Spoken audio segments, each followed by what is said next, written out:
Oh. Bonjour, bienvenue à notre premier panel de Draconis 2025.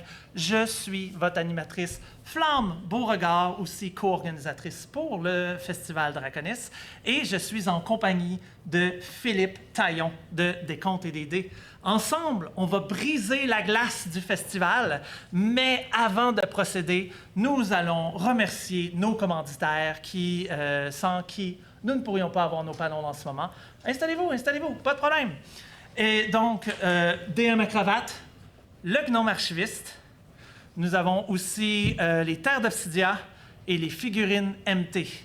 Donc, sans plus tarder, nous allons commencer avec la méthode Lazy par le Lazy DM, encore connu comme Michael Shea. On va commencer d'abord en se présentant juste un peu. Donc, Philippe, si tu veux nous parler un petit peu de toi.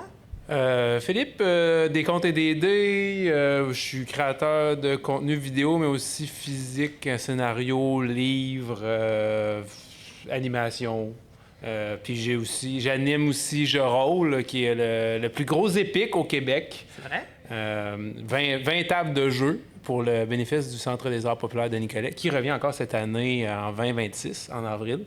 Donc, tu as participé l'année passée, Flamme, en tant que bénévole. En tant que bénévole, j'ai vraiment eu beaucoup de plaisir. Comme bénévole, on voit tout un petit peu comment l'organisation fait, puis ça nous donne une occasion de parler à tout le monde, c'est vrai. Oui. Et une épique, pour ceux qui ne seraient pas au courant, c'est vraiment plusieurs tables qui jouent à la même partie, donc ils ont à peu près le même scénario, et souvent, chaque table peut s'aider ou encore se nuire, dépendamment du épique, mais ils sont un petit peu comme tout en étant... Merci Stéphane d'être là! On applaudit Stéphane! Fait que Stéphane... J'attendais quelqu'un qui va remplacer. Il n'y a aucun problème, je me doutais que tu étais assez occupé. Fait que c'est parti, on a besoin de toi à la console là-bas.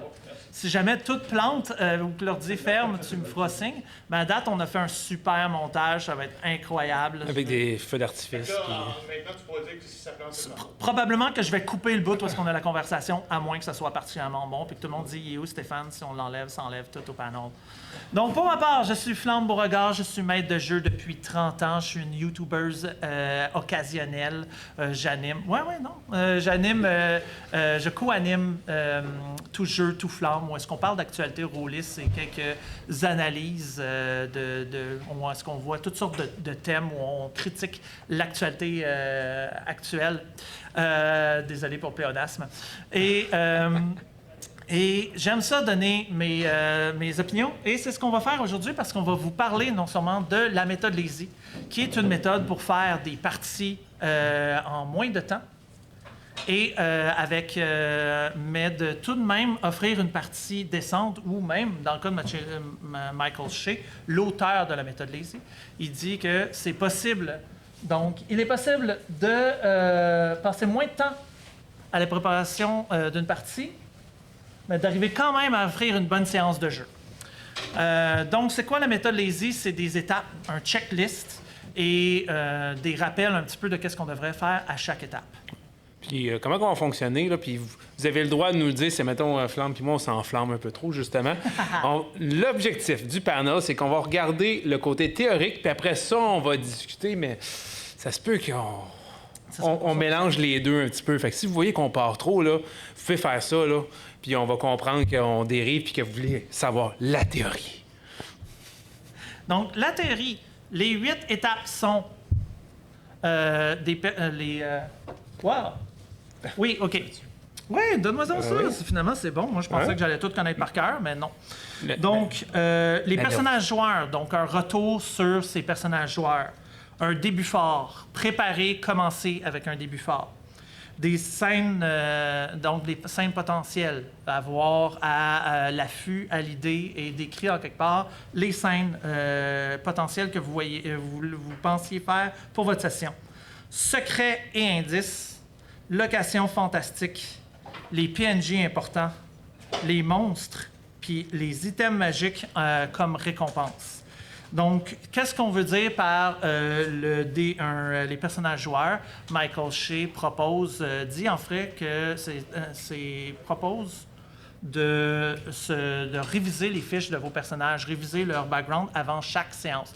Pas besoin de noter quelque chose. C'est juste pour avoir en tête c'est quoi c'est quoi les joueurs que vous avez, c'est quoi leur habilité, mais c'est quoi leur but aussi, pour que tout le long de votre préparation de votre partie, vous ayez en tête vos joueurs. Comme ça, à chacune des étapes, des fois, ça va popper.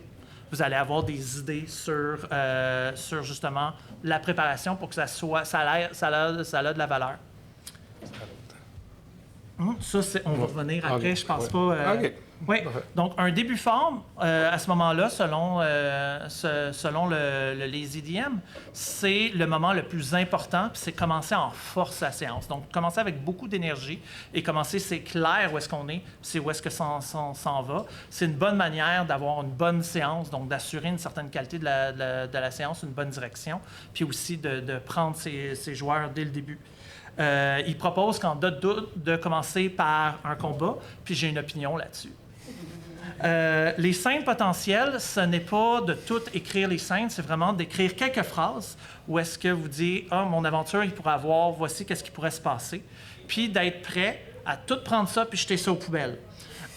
Donc, c'est un petit peu... là, ça fait sourire plusieurs maîtres de jeu, je le vois, c'est tout ça. Là-dessus aussi, j'ai... je sais pas si c'est possible de fermer la porte, on entend, non, vraiment fort.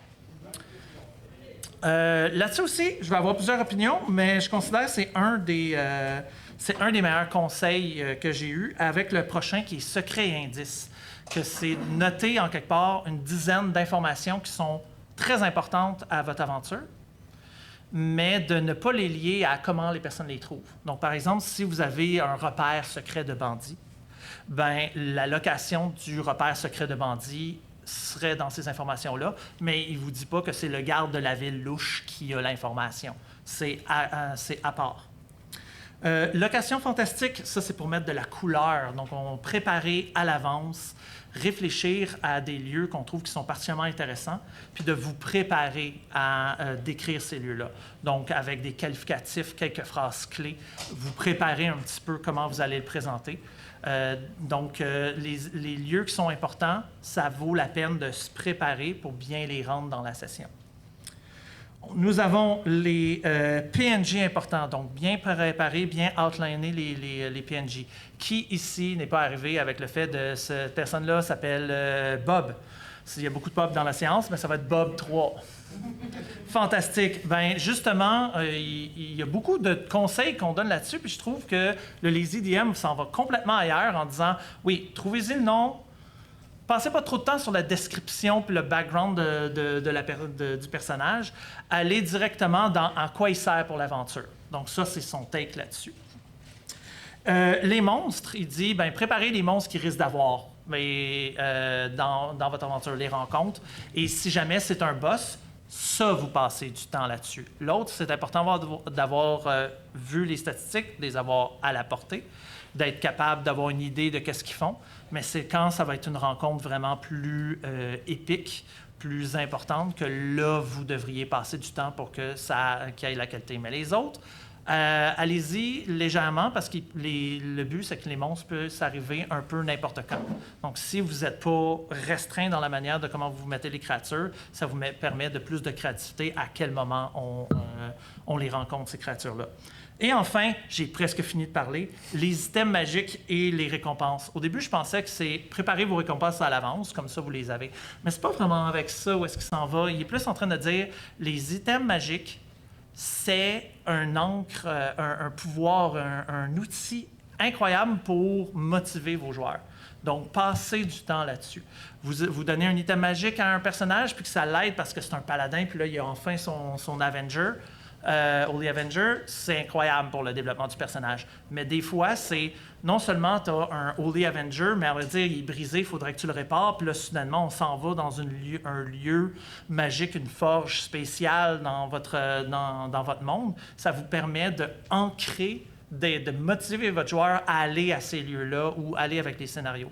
Donc, c'est vraiment le take là-dessus sur les items magiques. C'est un outil motivationnel pour les joueurs. Et là j'ai fini la liste facile de 8 étapes. Non, on va revenir sur chacune d'elles. Et on va revenir sur chacune d'elles avec nos opinions. Puis je pense qu'on va écouter beaucoup Philippe sur c'est quoi ses opinions.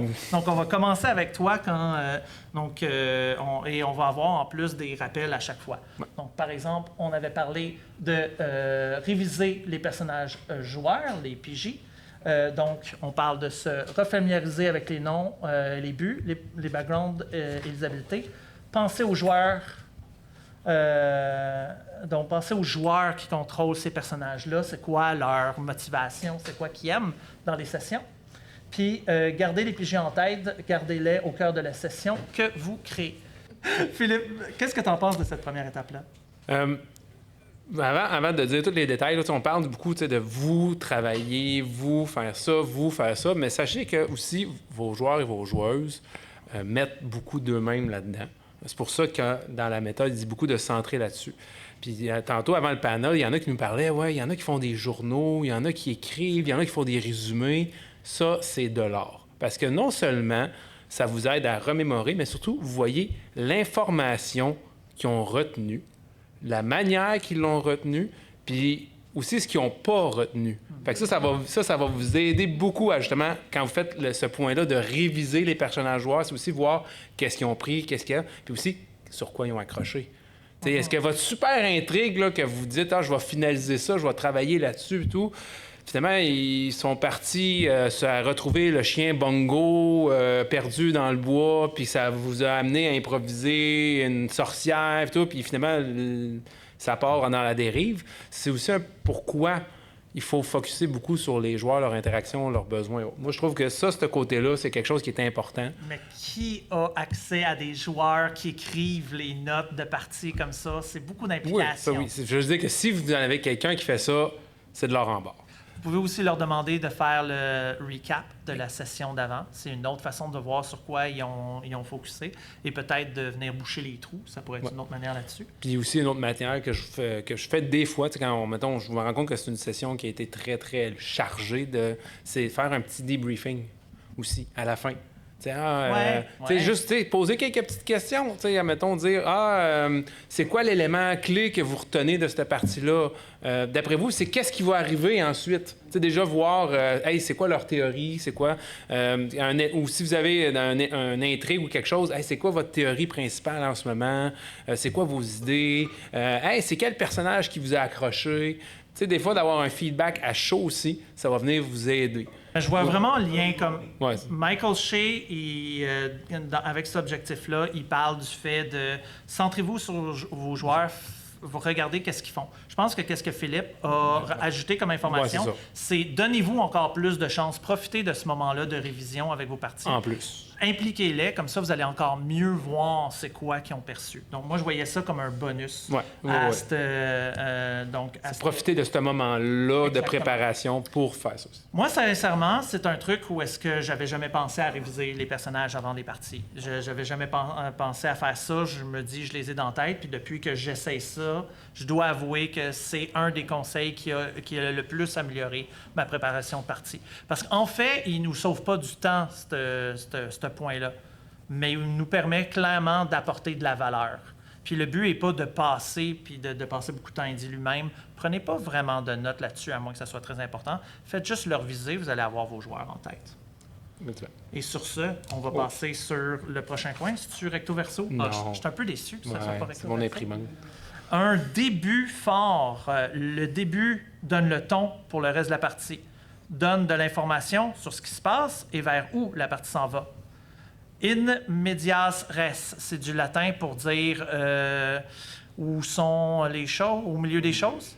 Au milieu des choses. Ah, quelqu'un qui connaît mieux le latin que moi. Dans l'action. Donc, un peu, finalement, dans l'action de commencer là où l'aventure, les choses se passent. Et, en cas de doute, commencer par un combat. C'est plein de bons conseils, mais c'est le truc sur lequel je suis vraiment pas d'accord. Mais Philippe, toi, qu'est-ce que t'en penses? En fait, ça va dépendre beaucoup du ton que je pense qu'on veut donner. Moi, je suis pas vraiment quelqu'un qui va partir sur un combat, surtout si c'est dans les débuts, parce que souvent, le monde, il apprivoise un peu encore leur personnage. Surtout avec Donjon Dragon, parce que c'est une éternité. On commence la séance, puis là, vous voulez commencer par un début fort, puis finalement, c'est toute votre séance. Par contre, une scène d'action, Tu sais, une poursuite, un moment tragique, quelque chose qui est actif, qui, oui, va peut demander des skill checks, des jets de dés, puis tout ça. Moi, je suis quand même beaucoup là-dessus, ou quitte à même dire que c'est comme un... Pas du foreshadowing, mais tu commences, tu fais une action, il y a un gros moment fort, puis à un moment donné, genre, l'action, quand il arrive à proche de son summum, tu dis, oups, on retourne 72 heures en arrière. Ça peut être aussi une autre manière d'accrocher vos joueurs. Ils sont sur le hook, là, après ça... Okay. Faut faire attention à ça. Mais c'est ça, oui. Le 72 heures en arrière, parce que ça se peut qu'ils se rendent pas à la scène que tu as faite. J'ai déjà essayé, c'est dangereux. On n'est pas dans du cinéma. En fait, ça dépend du système de jeu aussi. Mais c'est vrai que ça dépend du système de jeu. Ça dépend du système de jeu, mais je veux dire, c'est une autre manière aussi que vous pouvez l'amener. Il y a plusieurs possibilités, il y a plusieurs manières. Mais tu es d'accord de faire attention avec commencer avec un combat, mais tu es d'accord avec commencer à un moment fort. C'est un bon moment. Je connais mes joueurs, puis dépendamment de où est-ce qu'on est dans la campagne, de l'énergie cette soirée-là, de qui j'ai comme table et un peu la tradition qui est installée, c'est le genre de choses où est-ce que je peux pas arriver nécessairement avec plein d'énergie puis commencer. Des fois, c'est vraiment mieux de commencer smooth. Des fois, il y a des personnes, oui, il faut que je commence. Des fois, il y a des gens là où est-ce que je vais juste les regarder parler, puis je vais monter la musique progressivement. Puis là, ils font « Oh, qu'est-ce qui se passe là? Il y a de la musique, qu'est-ce que... » Puis là, ils se rappellent. C'est vrai, la dernière fois, on était à ça de commencer un combat. Tu sais, dépendamment des joueurs, le début, là, ça va vraiment varier. C'est le truc où est-ce que c'est c'est quand même un bon truc. C'est jamais c'est jamais mauvais de dire... donner assez d'informations à vos joueurs pour bien les enligner en partant. Mais un bon début, ça ne veut pas dire la même chose pour chaque groupe. Et c'est là où est-ce que je suis pas d'accord. Mais je pense aussi que ce qu'il faut amener, un petit bémol, c'est que ça dépend de ton début de partie ou ton début d'aventure. Parce que c'est sûr que si vous faites une session multiple, ben mettons, vous ne pouvez pas dire que les 10 games une après l'autre vont toujours commencer avec ça. Parce que ça peut amener un problème de continuité, comme tu dis. Les scènes potentielles. Préparer un sommaire des scènes potentielles pour se rassurer comme MJ. Donc, vous voyez déjà là, à quel point c'est quelques mots par scène pour se donner des idées. 1 à 2 scènes par heure. Prévoyez ça à peu près. Être prêt à tout abandonner quand le cap change. Et c'est une étape facultative. Donc, ça... Je suis pas d'accord. Facultatif? Non. Moi, j'ai jamais compris pourquoi il dit que c'est facultatif. Je trouve que c'est pas mal le cœur, même. C'est parce qu'il y a des personnes qui sont très fortes en improvisation. Ouais. Ils disent, si tu as, pour faire l'avocat du diable, puis ensuite revenir, puis d'être le diable, je vais dire, en gros, c'est si... tous tes pions sont prêts, puis tu es à l'aise avec improviser, tu lances tes joueurs là-dedans, puis l'histoire va se faire elle-même. Donc, il y a des personnes que c'est leur style, il y a des styles de jeu que c'est carrément ça, puis il y a des personnes que s'ils passent plein de temps à prévoir leur aventure, la seule chose qu'ils savent, c'est que c'est pas ça qui va arriver. Donc, je pense que c'est un peu là où est-ce que Michael Schur est arrivé et dire comme, regarde, fais-toi des scènes pour te rassurer, là, puis comme maître de jeu, parce que de toute façon, ça ira probablement pas là. Des bullet points. Oui. Je suis d'accord avec les bullet points. Moi, j'aime bien, mais c'est en essayant cette technique-là, moi, je trouve que c'est essentiel, puis moi, j'ai toujours un détail des scènes potentielles. Ouais. Pourquoi?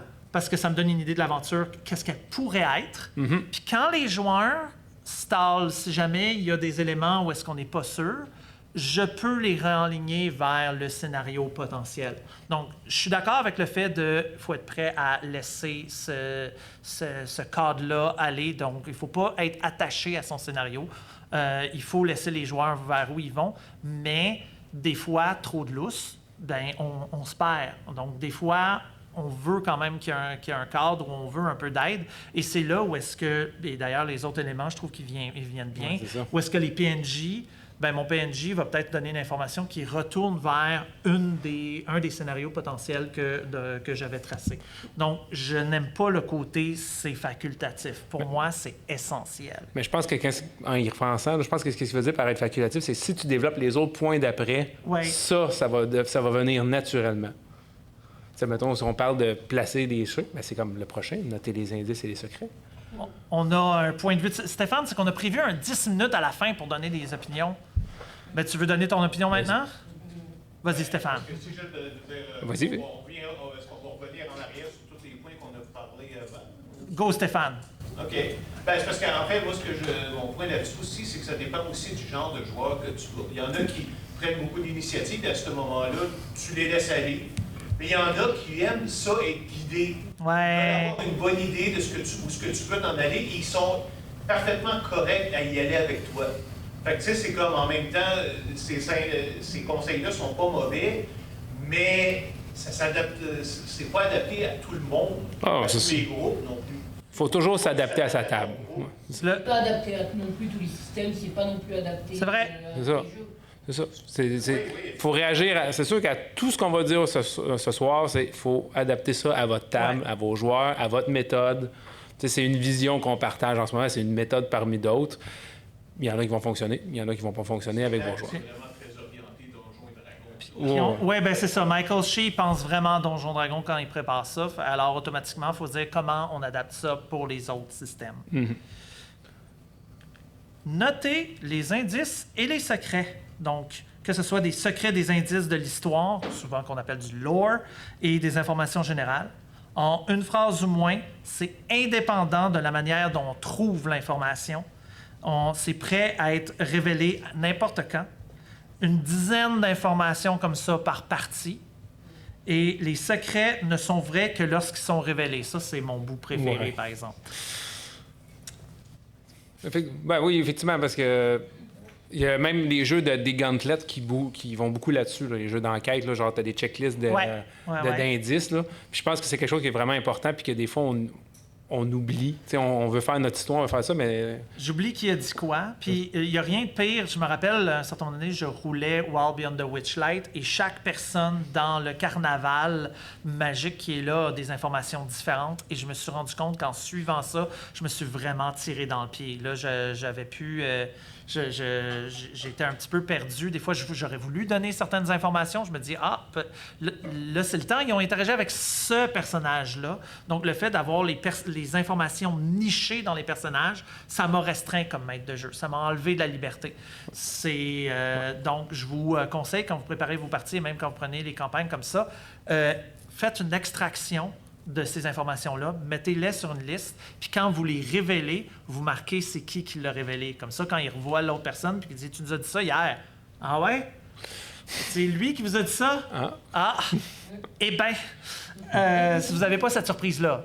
Ouais, parce que des fois aussi, c'est quand c'est trop précis, le lieu de l'indice ou le lieu, si les joueurs ne se dirigent pas par là, ben ils vont le manquer. Puis des fois, ça brise la créativité où on dit « Oh, j'ai peut-être un personnage, un PNJ que je pourrais... improvisé qui pourrait avoir telle information. Les personnes n'ont pas décidé d'aller voir le garde shady qui connaît le lieu du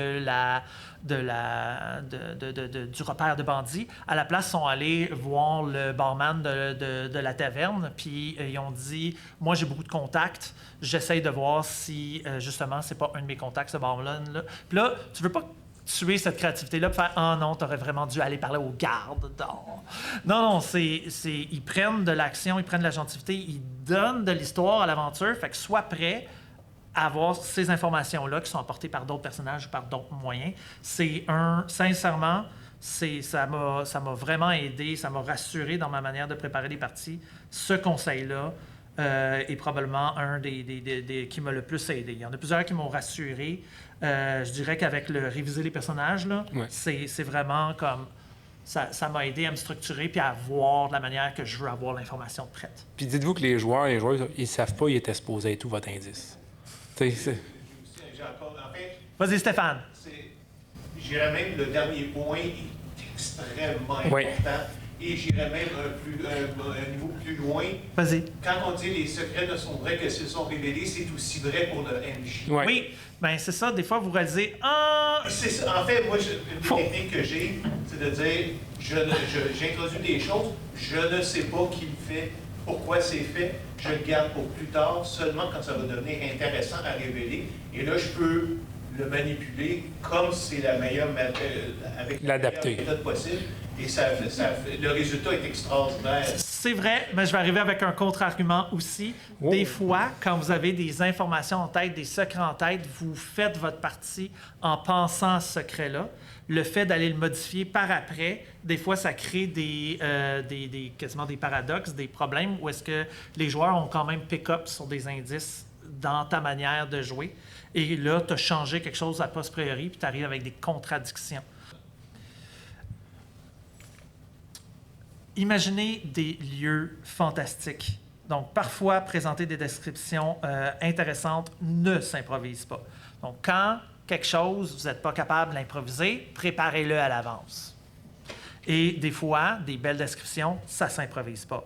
Prendre le temps de préparer une poignée de lieux, donc quelques lieux déjà avec quelques mots ou phrases par lieu. Pensez aux aspects importants, comme vous rentrez dans une salle noire à part pour un haillon de lumière qui met en évidence un sabre qui flotte.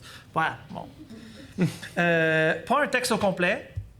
Je suis pas tout à fait d'accord avec ça, en tout cas. Encore meilleur, c'est lié au background d'un personnage joueur. Donc, quand vous créez les lieux, si vous dites, quand on s'en va avec notre paladin à son église, son temple, prenez donc du temps de bien le décrire, ce temple-là, parce que c'est important dans son background, c'est on s'en va au lieu qui est important pour ton personnage. Donc, ça, je trouve que c'est un vraiment bon conseil, puis ça revient à ayez toujours vos joueurs en tête quand vous créez votre aventure.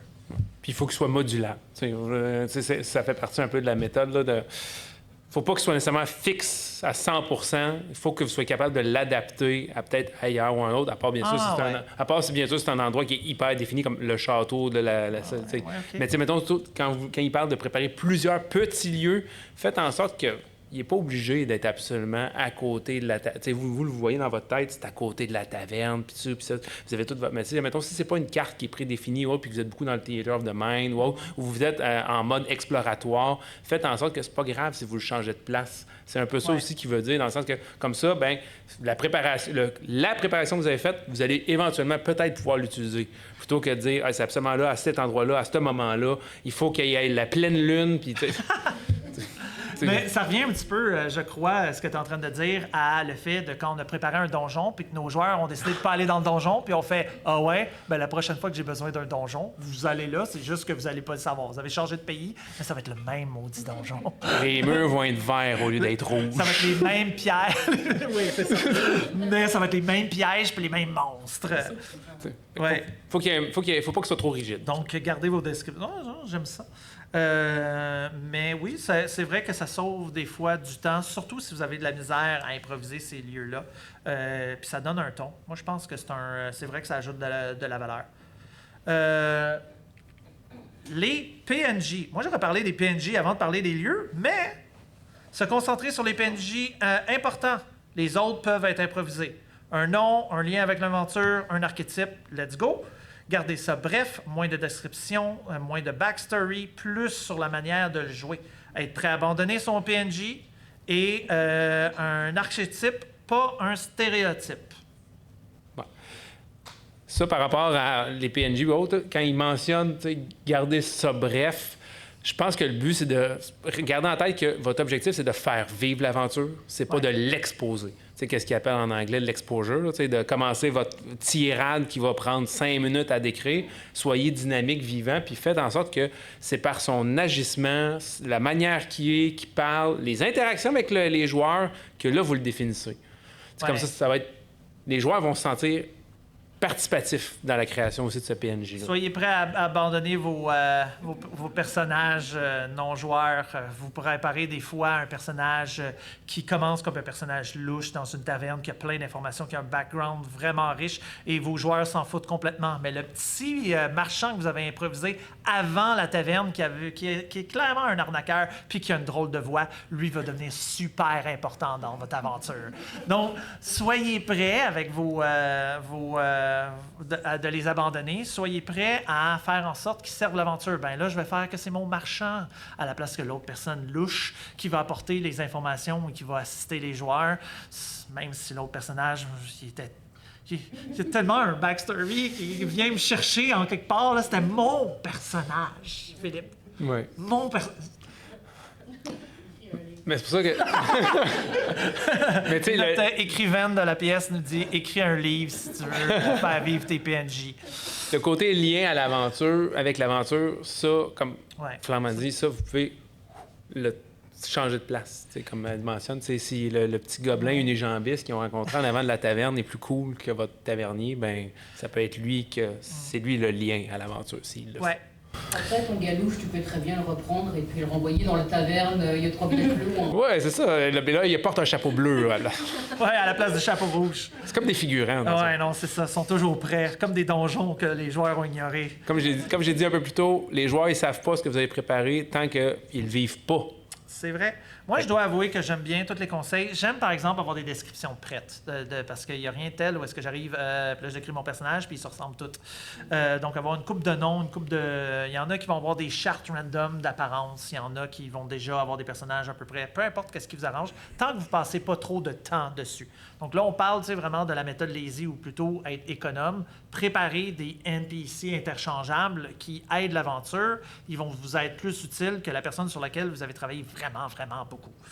Puis vous définirez plus celui que les joueurs ont accroché dessus. Là, lui, s'il n'est pas déjà tout défini comme la liste ici, Ouais. ben, à la fin de la session, entre les 2 sessions, préparez-le avec cette petite De toute façon, les personnages non-joueurs, c'est souvent au cours des aventures que là, ils vont prendre de la richesse. C'est avec le temps. Donc, vous avez plus qui est important puis qu'il y a du temps de scène, plus que le personnage mérite d'être approfondi. Mais gardez avec une grande caractéristique de votre personnage au début, puis tournez tout autour de cette caractéristique-là. D'ailleurs, si vous voulez en apprendre plus sur les personnages, dimanche, nous avons un panneau sur la création de personnages avec Thalie Briones.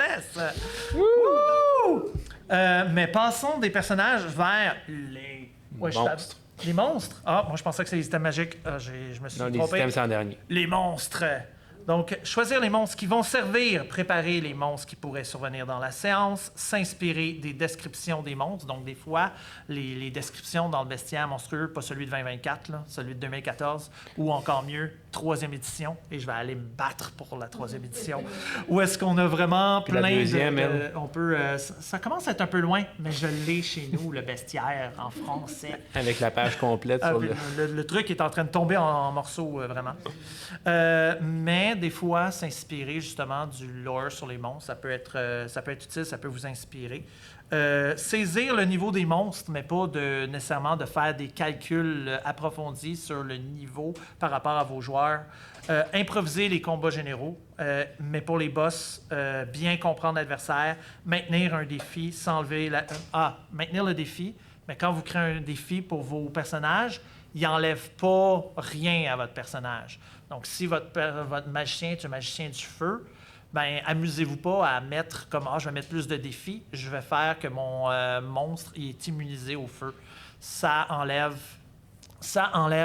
un petit peu le plaisir de justement être le maître des flammes et de brûler tous ses adversaires. Ou encore, la paralysie, c'est vraiment de la merde dans Donjon Dragon. Voilà, je l'ai dit. Hein? Blind encore pire.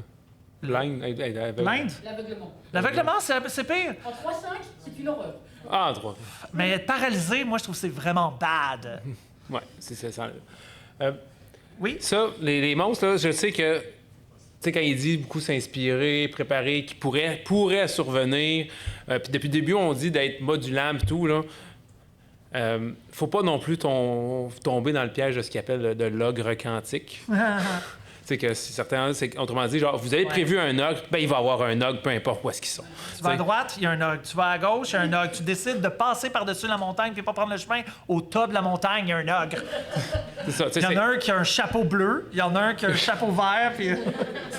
C'est correct d'y replacer et tout, mais faites pas en sorte que peu importe ce que les joueurs vont décider, il faut que vous le replaciez Ouais, absolument. non, c'est T'sais, bon. Au pire, ça sera plus tard, ça sera plus ça. T'sais, c'est pas parce que vous avez prévu votre carte, votre ogre, votre ça, que il faut absolument qu'il le fasse. J'aime bien avoir un document avec les monstres qu'ils pourraient avoir, les statistiques de près, juste m'assurer que je connais un peu, puis de les mettre si c'est pertinent, de pas les mettre si c'est pas pertinent. Je suis pas attaché. Ça dit, si vous voulez, s'il y en a un monstre, un ennemi sur lequel vous voulez vous attacher, c'est le boss. Moi, je trouve que c'est là où est-ce que je mets d'autres types de rencontres.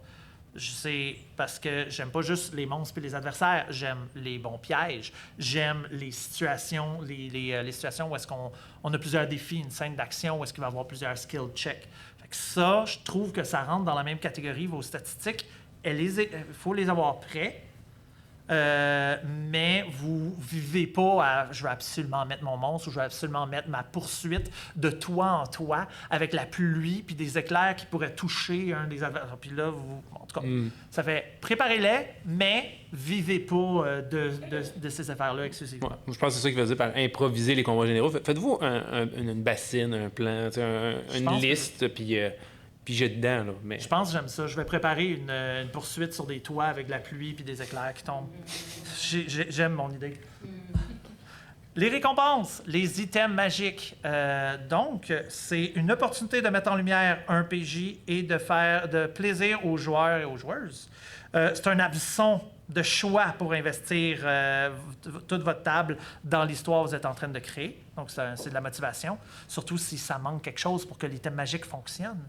Et il y a plusieurs manières d'attribuer des items. Et regardez qu'est-ce que ça tente à votre table. Est-ce que vous voulez leur poser la question, c'est quoi que vous aimez, qu'est-ce que vous aimeriez avoir comme item magique si je vous en donne un? Ou c'est au hasard sur une table, il y en a qui préfèrent que ça ne soit pas modulé pour leur personnage, mais ils découvrent ça puis ils disent « Oh, je vais peut-être orienter mon personnage dans cette direction-là, maintenant que j'ai cet item-là. » Donc, selon les tables, les récompenses, différentes récompenses viennent les chercher de manière différente, finalement. Donc, ayez ça en tête. Il parle aussi de la manière de les attribuer aussi, dans le sens que, tu sais, faut pas que ça soit juste dans un coffre au trésor. Là. Ça peut être remis par quelqu'un, ça peut être un héritage. Tu sais, on parle au début de préparer avec les personnages. Tu sais, ça peut être un héritage, ça peut être un proche, un PNJ, ça peut être quelqu'un qui vient leur remettre. Ça peut être dérobé aux méchants qui combattent parce que son épée fait vraiment trop mal, fait qu'il la vole, puis soudainement, il est pogné avec un item magique. Exactement. Tu sais, c'est pas juste dans un coffre. Stéphane? Je suis tranquille. Tranquille. Mais celle-là, elle va me causer un vrai. Oh! Ben nous, on aime ça, on est dans une analyse critique. Ouais, c'est ça, veut dire qu'il faut exactement. que soit critique. Alors, c'est parfait, je comprends. Mais en fait, parce que, c'est purement dans le point de la cause. Ah oui, ça oui. Mais de dire que les récompenses, ça se résume à des objets magiques, je trouve ça ridicule. J'allais en venir avec ça. C'est bien plus des rôles, des récompenses personnelles, des avancements. J'aime ça. Moi-même, quand je fais des objets magiques, je ne suis pas à Donjon, mais quand je fais des objets magiques, c'est des objets spécifiques pour ces personnes-là. Ils vont recevoir un à toutes les, je sais pas moi, à toutes les années, mais il va être quelque chose vraiment approprié pour eux autres, spécialement pour eux autres. C'est bien plus significatif de recevoir que de recevoir une épée +2. C'est vrai, c'est n'importe quoi. C'est pas juste les items magiques, des fois, c'est ça peut être des éléments d'histoire. Est-ce qu'il va y avoir des followers? Est-ce que son... une personne, leur amoureux. C'est vrai? Et de l'autre côté, créer un nouveau, établir une nouvelle place. Ouais. Il y a tellement plein de choses que tu peux faire à la place de juste donner des objets magiques. C'est la mesure. Donc, on voit une opinion tranchée, c'est pour ça qu'on vit. Et Mais c'était justement là que je voulais en venir par rapport au côté critique, justement, de ce segment-là. C'est justement, tu sais, penser à autre chose, là. Tu sais, des médailles, des titres, des parades.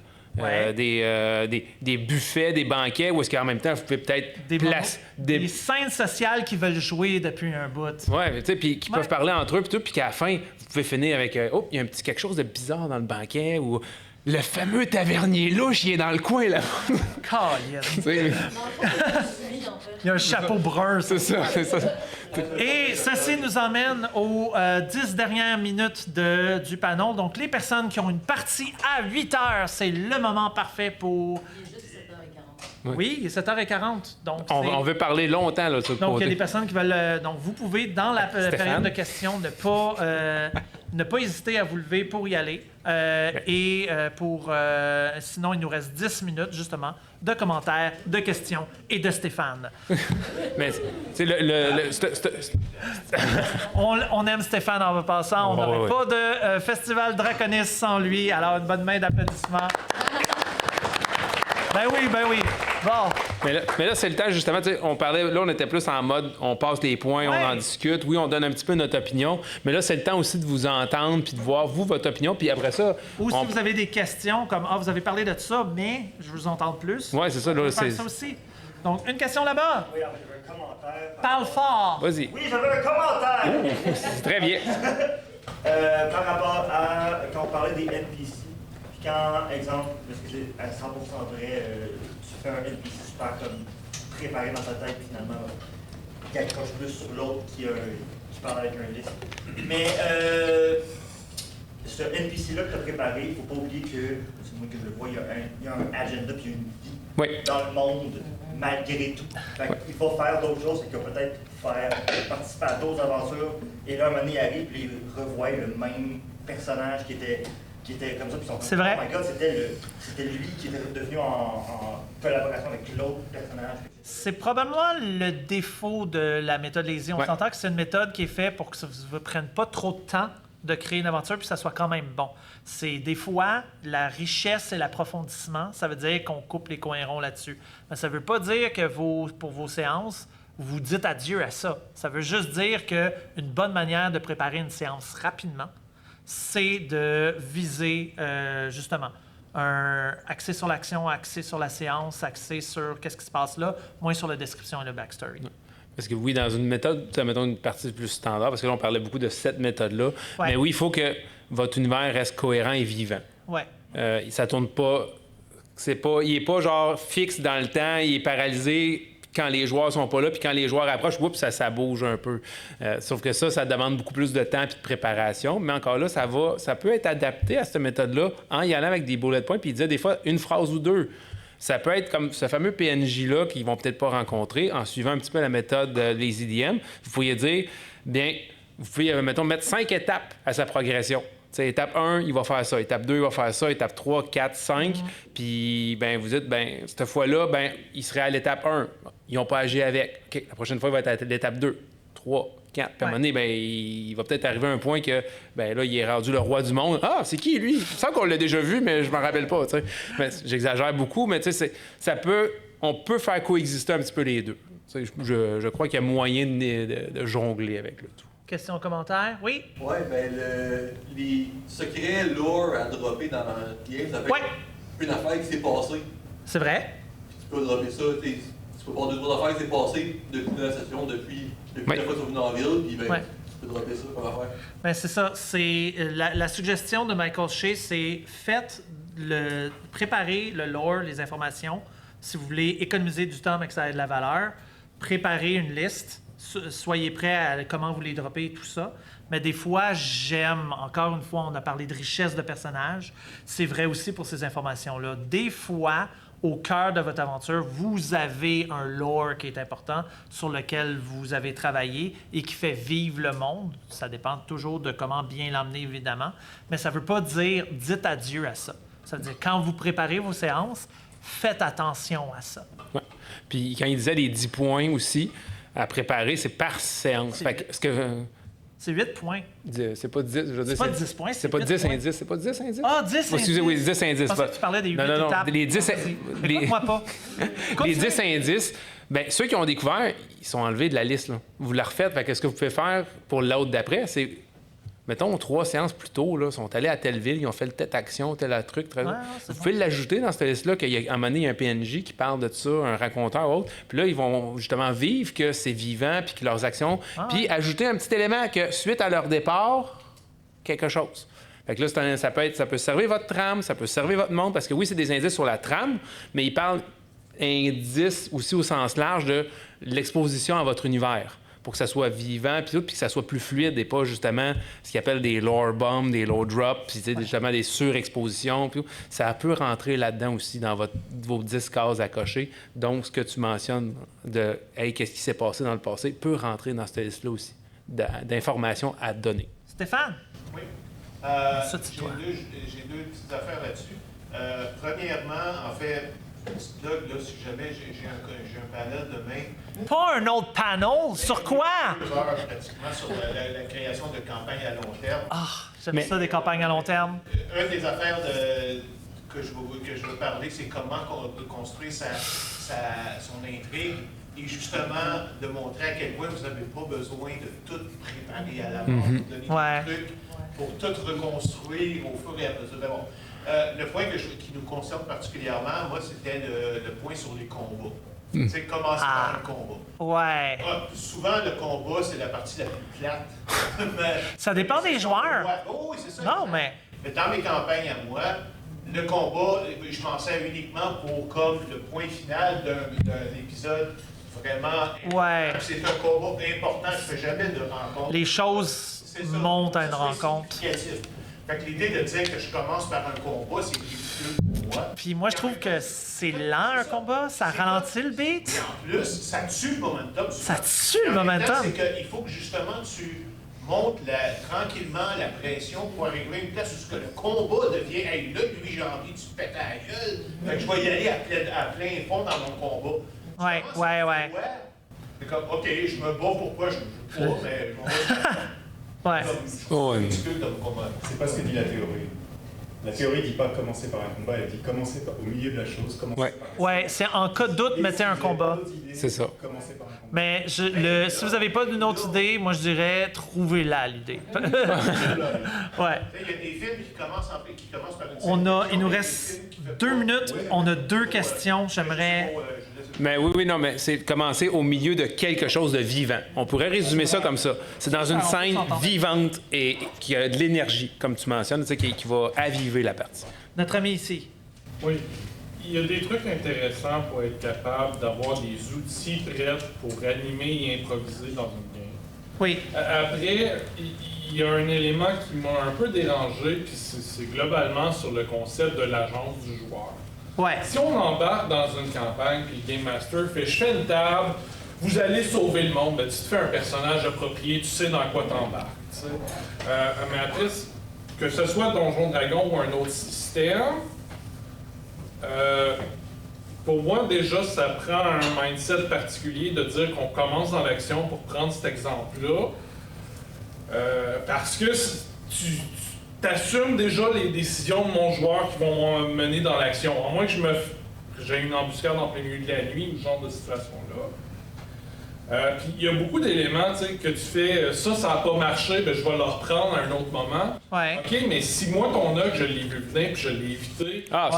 Ouais, non. Ah, ouais. plus tard, j'ai perdu mon temps. Non, non, c'est Ouais, mais ça. c'est dit de pas faire. C'est ça, je Dit disais, de- c'est le fameux ogre quantique, là, c'est ça. Ouais, ça, faut On pas. évite l'ogre qui est partout. Non, non, c'est ça. Si les joueurs ont tout fait pour l'éviter, C'est plus tes as prêts, comme ça, si jamais ils y a une rencontre à la- évitent, ils les voient peut-être. S'ils décident d'aller les affronter, ils sont là. Si jamais ils décident de leur tendre une embuscade, tu sais pas comment le combat va se passer. Fait que aie des gobelins prêts, là, ou genre un ogre de près, mais sois pas attaché à la manière que l'ogre va interagir, va survenir, ou même qu'il ne surviendra pas.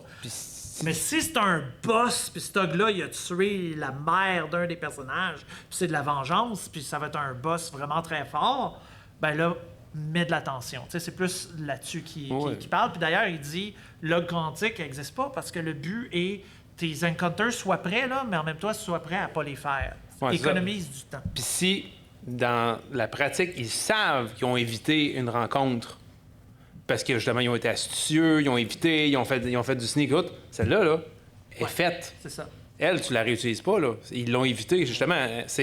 Le combat, c'est pas la seule solution pour une rencontre Ouais. de même.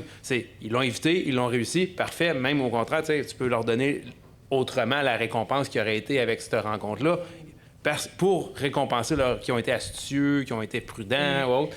Puis elle, ta tasse, puis elle, t'en remets pas. Là. On est pas mal arrivé au terme de notre panel. J'aimerais quand même te laisser une chance de peut-être glisser le truc vite, mais il va falloir qu'on soit... C'est pas très long. Ouais. Oui. Les débuts forts, Ouais. moi je trouve que pour avoir un début fort, faut avoir, c'est avec la fin de ta dernière session que c'est plus facile Ouais. d'avoir un début fort. Personnellement, je termine souvent sur un cliffhanger, sur un événement mystérieux, un événement inattendu, puis je finis avec ça ma session. Comme ça, le début de l'autre session, c'est nécessairement un début fort. parce que- Quitte à finir un petit peu plus tôt sa séance. Oui, c'est ça, tu fais un petit peu plus tôt juste pour finir sur le. Oh, il y a quelqu'un qui ouvre la porte, on finit là-dessus. Ouais. Puis la session d'après, c'est sûr, c'est un début fort. Ben là, c'est une nouvelle personne. On sait Ouais. pas c'est- Puis ça rentre aussi dans la théorie qui est débuter dans le moment, dans le milieu, dans le. Tu sais, t'as pas de. Bon, fait que vous êtes à la taverne, vous prenez 3 shots, il y a un barman louche dans le coin, puis un gobelin. Ça s'improvise bien aussi dans la méthode lazy. Je veux dire, Ouais. tu peux faire quelqu'un qui ouvre, puis même toi, en tant que DM, tu sais même pas c'est qui ouvre la porte à ce moment-là. Quelqu'un ouvre la porte, puis tu le prépares après pour la C'est ça, prochaine. exactement. tu sais. Et dans l'esprit de laisser du temps pour le prochain panéliste, Exact. On va arrêter là. Je pense que c'est un sujet qui a passionné plusieurs personnes. Si jamais vous avez des commentaires ou des questions, vous pouvez nous accrocher lors du festival pour nous en parler. Philippe Taillon sera là 2 fois demain, une pour l'enregistrement d'un épisode de Action Bonus avec Etugame et aussi pour notre Actual Play avec les Terres d'Obsidia et plein d'autres YouTubers que vous aimez, sûrement. Et sinon, ben oui, j'ai profité du festival. Merci beaucoup d'avoir participé. Un grand merci au public et merci à nos commanditaires, les Terres d'Obsidia, justement, le DM à la cravate, les figurines MT et c'est quoi le dernier? Gnome archiviste. Le gnome archiviste. J'ai pas nommé le gnome archiviste? Non. Et le gnome archiviste. Merci beaucoup. Bonne soirée!